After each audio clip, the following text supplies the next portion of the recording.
राष्ट्रवादीच्या आमदारांना ऑफर मिळाल्याच्या चर्चेवर खासदार संजय राऊत यांनी जोरदार हल्लाबोल केलाय। बापलेकीला सोडून आमच्याकडे या, ही भाषा वापरणं म्हणजे अमानुष आहे, अशी टीका संजय राऊतांनी केली आहे। इतकंच नाही तर जर खासदारांना ऑफर दिली आली तर जर ते सोडून गेले तर ते रावणाचे वंशज ठरतील, असं देखील राऊतांनी म्हटलंय।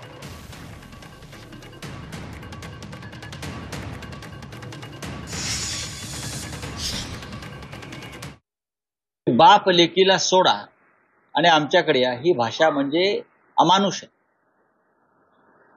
क्रूर आणि निर्घृण आहे। संतोष देशमुखचा खून जेवढा निर्घृण आहे तेवढीची भाषा निर्घृण आहे।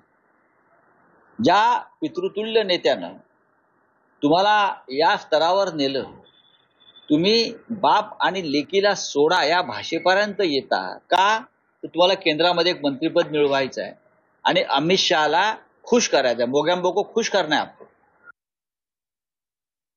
या कठीण परिस्थितीत पवार साहेबांनी 8 खासदार निवडून आणले, त्या परिस्थितीत कष्ट करून ते जर सोडून जात असतील त्यातले काही लोक,